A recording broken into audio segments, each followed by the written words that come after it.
This is an Oshkosh 10x10 that I bought for parts, and in this video we're going to tear it down further and inspect all the parts and see if it was actually a good purchase. I did flat tow this all the way home and it rolled down the road really nice, so that probably alludes to the axles being good and the tires have not blown up yet. And in the last video on this truck we also hot wired the engine and actually got it to fire up. So we got a good engine and probably good axles, and those are the main components that I need. But now we'll tear through it and see if everything else is good. So let me get this thing moved over to the shop where it's easier to work on. I'll probably fire up the 7-ton here and get it pointed in that direction, and then use the excavator to fine tune it into the shop.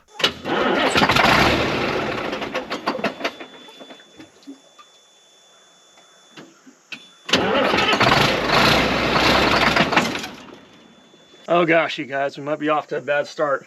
I forgot that I didn't have the intake covered, so it may have gotten some rain in the intake. So let me pop this boot off and see if we collected some water. I'm hoping water just didn't go in the engine.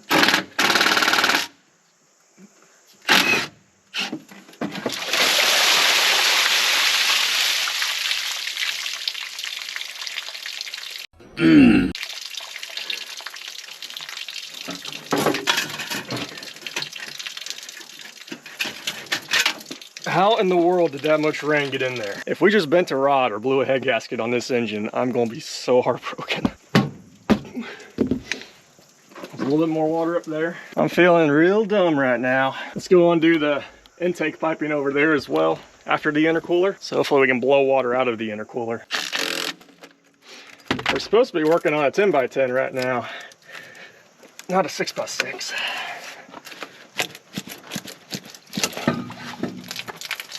Yeah, a little bit of water made it through there.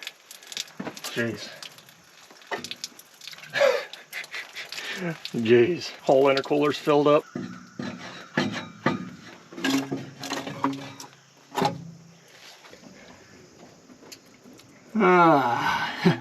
This sucks. You see the water down in there?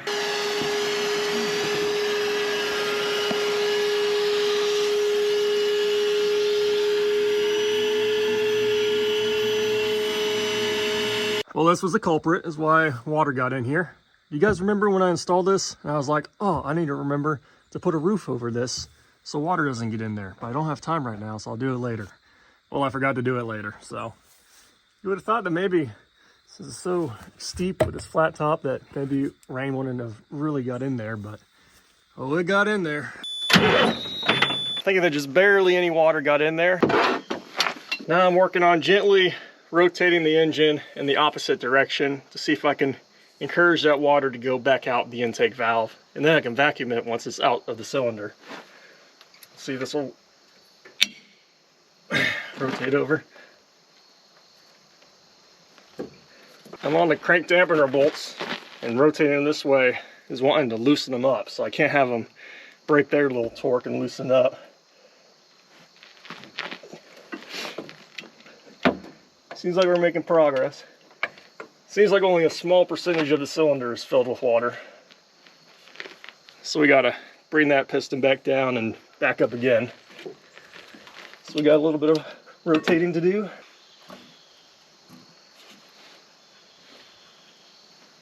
I think I can hear the water start hissing back through that valve.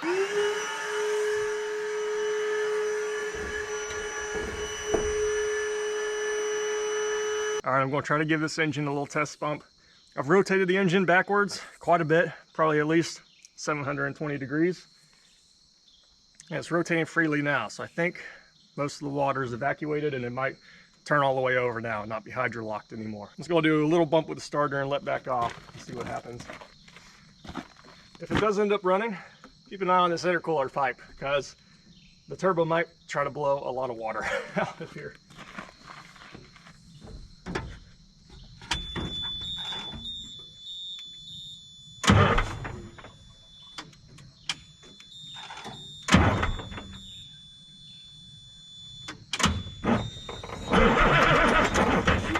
Still a tiny amount of water in there, but at least it's rotating all the way over now. Sounds like it'll sort itself out here shortly.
guys, I know this wasn't the anticipated start to this video, but that engine sounds to be running completely smooth. We don't have any sort of dead cylinder. Coolant and oil isn't mixing. The oil is still very clean. The coolant system is not getting pressurized, so for those 2 points, that seems to indicate that our head gasket's fine. We didn't pressurize the cylinder so much that it burst through the head gasket. The engine's running so smooth and runs evenly on all cylinders, so it doesn't seem like we bent a rod either. So got super lucky. That was a super dumb oversight on my part. I didn't even think we got that much rain. But otherwise, looks like I got very lucky there, and we can button this truck back up and then actually move on to working on the 10x10. We are done with this tow bar, so let's get this unchained.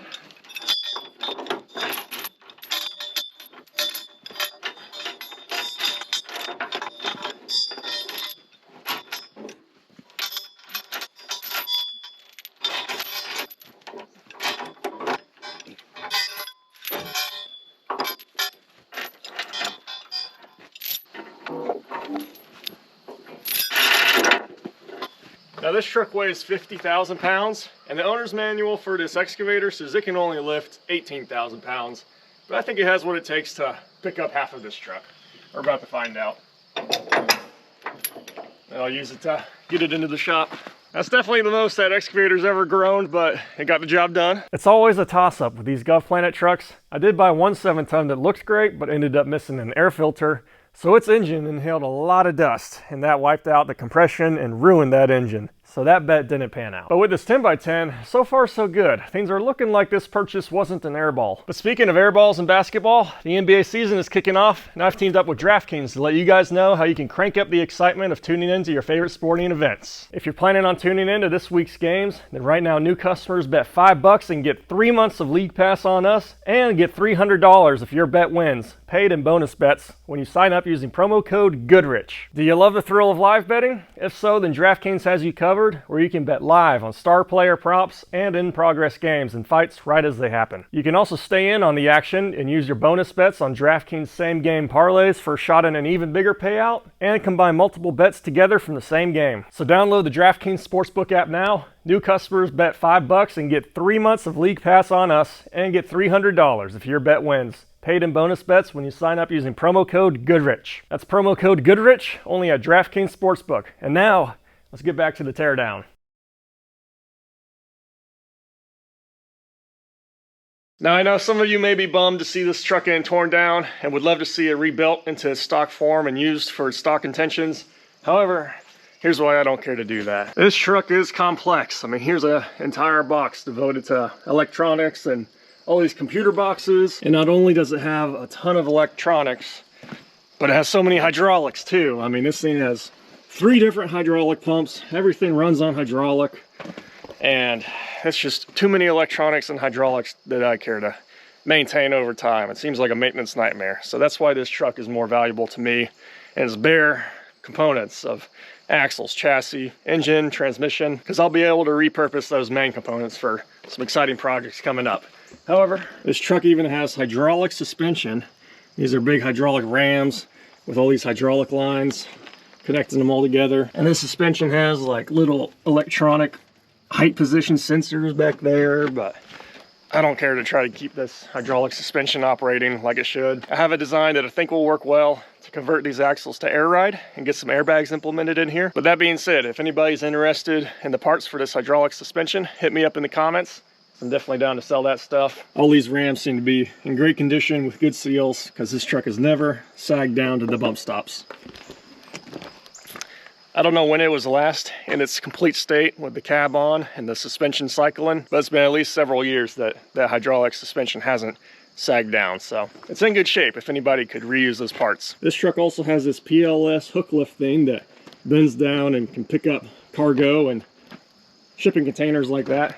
But I don't need that, so my buddy Dylan Molka and his dad are about to come over, and they're going to buy that off of me. So we're going to team up on removing it from the truck. It's held onto the truck with mounting points back here on the bumper, this whole rail, which I've already removed some of the huck bolts, and then up here with this big bracket, and then some more stuff down in there. So that's what we'll be tackling now.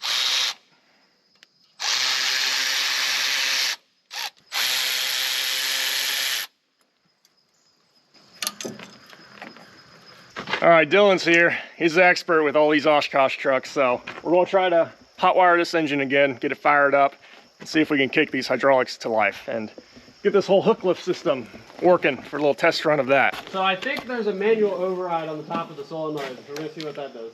Let's see if this thing's ready to fire back up. Are those wires hot? That one is.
We're going to leave it in that position because that might make it easier to get to all the mounting hardware for this whole frame.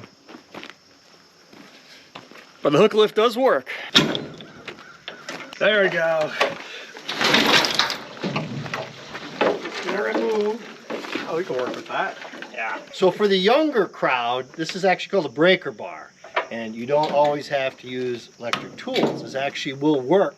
And you put it on the bolt and you turn the bolt and you break it loose. And it works great. This is how we always used to do things. So remember, Milwaukee! Milwaukee makes it easier, but you don't have to use it. You guys see some nuts way over there at the end of that cross member? We just got these bolts out. And they're really easy after we got a breaker bar involved. Yes. You happy for breaker bars? And there's our breaker bar. Show us, See? We've got the 4-footer here. Put it in there, and as Dylan said, there's no diminishing torque loss on this, so it all holds. And that holds the nut. Well, Dylan gets the good old Milwaukee on the bolt head. So I'll hold. Let's get in here. And how do we do this, Hunter? Oh, whoops. Just gotta. So banging your head is part of it, right? Yep. Of course. Okay, so if you haven't cut your head open during the day, then you haven't really done anything. So. Yep, and we just gotta catch a nut. Okay. All right. So let's see if we got one in there. Oh yeah, piece of cake. You can see it way back in there.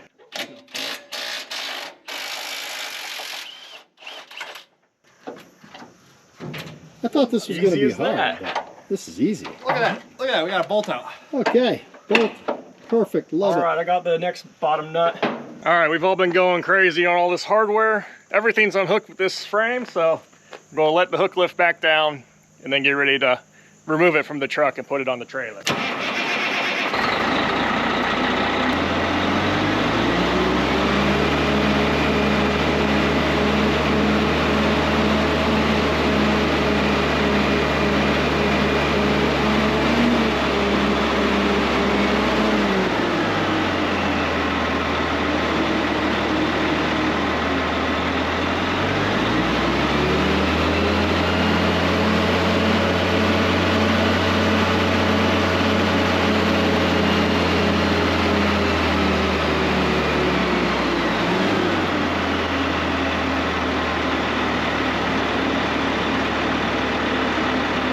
All right, everything should be unhooked with the hook lift, so let's tug on it and see if it pops loose.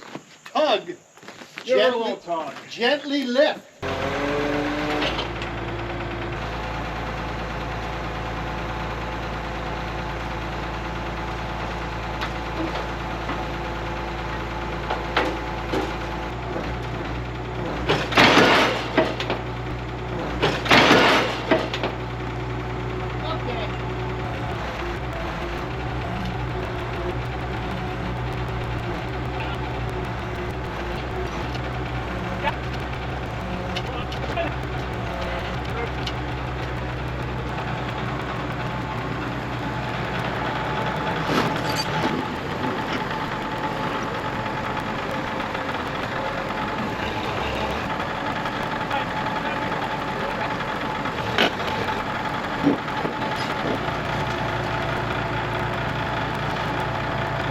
After setting that hook lift on the trailer, we decided that it would be better to have this container adapter lifting apparatus at the rear of the trailer. So we rigged up the sling real low profile so we could gently sneak it underneath the hook lift, where we set it on there halfway and re-rigged it a couple times to encourage it further underneath so that we could use that trailer space that was underneath the hook lift.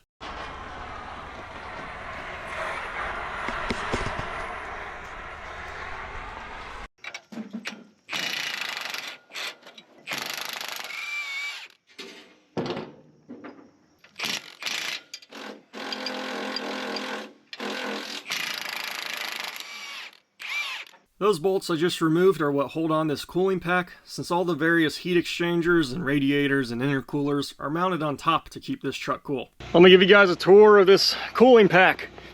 2 fans down here, hydraulically controlled. Hydraulic motors powering those, so those pull a lot of air through here. We have a hydraulic oil cooler, another hydraulic oil cooler, AC condenser, transfer case cooler. And then down here on this side, down low, is the intercooler. Below everything over here is the radiator. A lot going on right here. I'm going to work on flipping it over because it can rest on its top much easier.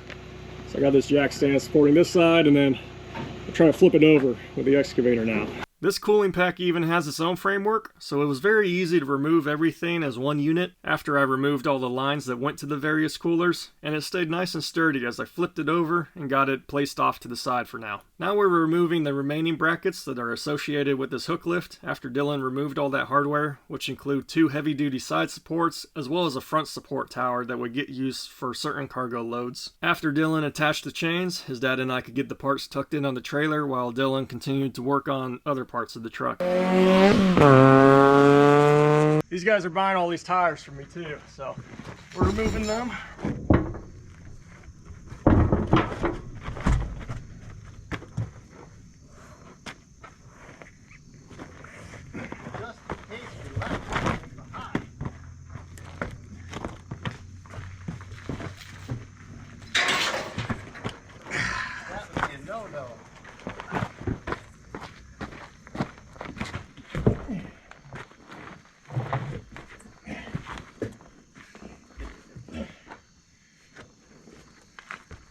Throwing some sand trails on here. What's your trickiness? Smack it.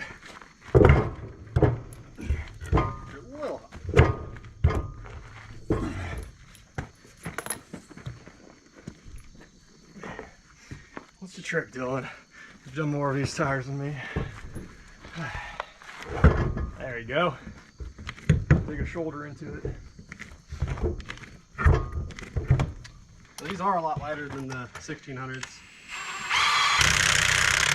The front of this truck was definitely the heavier end, and lifting with the excavator was nicer than individually jacking up each wheel, although it seemed like this amount of weight was right at the cusp of what this excavator could lift. So I'm glad I finally discovered the limit of this poor old excavator. Its old seals are fighting the best they can, but all that weight still had the hydraulics slowly bleeding down. But this excavator has been a beast and moved around everything I ever needed, and I don't know how I survived without it. This 10x10 had 2 new tires on it that had full tread, and then the other 8 tires were at about 50% tread. So I held on to the 2 new tires and sold the other 8 wheels and tires along with the hook lift. So we used the excavator to individually place these crazy heavy tires and get the weight distribution on the trailer the way they wanted it. So that was a solid day's work, and they left happy with a nice full trailer, and this was even their second trailer out of here. These guys ended up being a good home for a bunch of my other various unneeded 7-ton parts that I had laying around after tearing down my other parts trucks, so selling to them worked out to be a good deal for all of us. Alright, I went ahead and put my extra sand trail tires on these rear axles.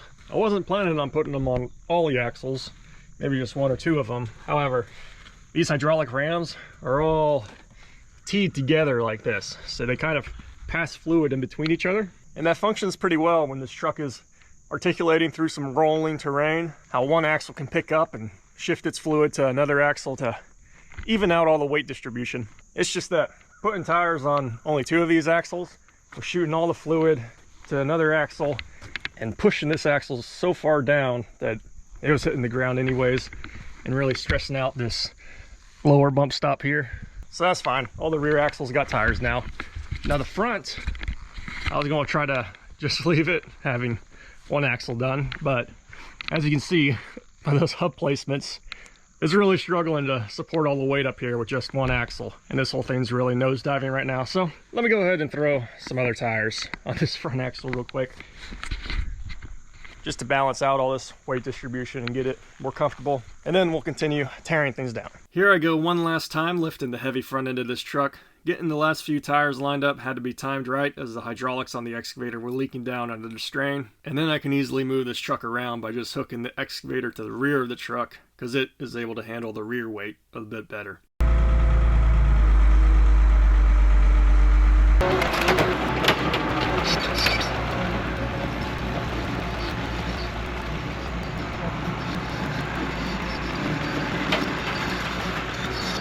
All right, now with that cooling pack removed from the top here, we're able to access all of this area much easier.